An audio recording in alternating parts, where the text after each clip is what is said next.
Bonjour, j'espère que tu vas bien. Alors, ça c'est ma première vidéo pour cette nouvelle année. Alors, je vais commencer cette nouvelle année sur l'histoire de Moïse. Vous savez, Moïse était un homme que Dieu a puissamment utilisé. Il a libéré les enfants d'Israël en Égypte. Il a fait beaucoup de choses. Et un jour, Dieu l'a emmené aux montagnes, au sommet du Pisga qui se trouve en face de Jéricho. Et Dieu lui a montré tout le pays qu'il a promis de donner aux enfants d'Israël. Et Dieu lui a dit, mais toi Moïse, tu n'entreras pas. Et la Bible dit que Moïse est mort dans ces montagnes. Mais ce qui m'a beaucoup plus choqué, la Bible dit que Dieu lui-même l'a enterré. Donc Dieu lui-même a enterré Moïse. Et personne ne savait où se trouvait le tombeau de Moïse. Ni les anges, ni le diable. Mais qu'est-ce que Dieu veut nous enseigner par là? Qu'est-ce que j'ai compris par là? Que dans la vie, qui que tu sois, puissant que tu es, parfois la discrétion est très importante. Vivre mieux, c'est vivre en cachette. Ta réussite ne fera pas plaisir à tout le monde.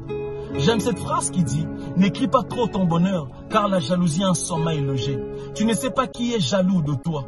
La publicité attire la convoitise. La convoitise crée la jalousie. La jalousie crée l'ennemi. L'ennemi crée la haine. Et la haine crée la mort. Parfois, il y a des combats qui nous arrivent dans la vie à cause du manque de la discrétion.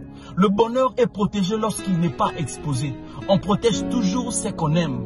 Laisse les gens se poser des questions sur toi. Ne donne pas l'action aux gens de tout connaître sur ta vie. Les gens ne peuvent pas détruire ce qu'ils ne savent pas. La vie m'a appris une chose, que celui qui est appelé au succès doit apprendre à être un homme discret.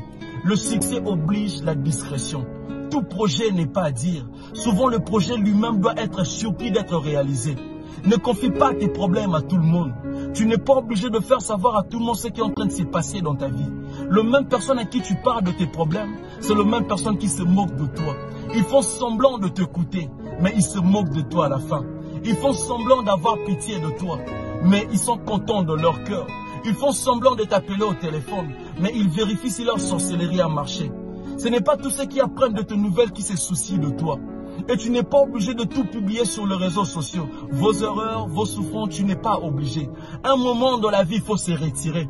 Jésus, malgré ce qu'il était, mais il s'est retiré pour prier pendant 40 jours et 40 nuits. Parfois dans la vie, il faut se faire rare pour être respecté. Parfois dans la vie, il faut se faire rare pour être cherché. Parfois dans la vie, il faut se faire rare pour être désiré. J'aime ce que la Bible dit. Ne pars pas trop chez ton voisin, de peur qu'il se fatigue de toi. Un moment dans la vie, il faut se cacher. Élie, malgré le grand prophète qu'il était, mais un moment, Dieu l'avait demandé de se cacher. Un moment dans la vie, on doit se cacher. La discrétion te sauvera. Alors c'est juste ça le petit message que j'allais partager avec toi, alors que mon Dieu te bénisse abondamment. Merci beaucoup.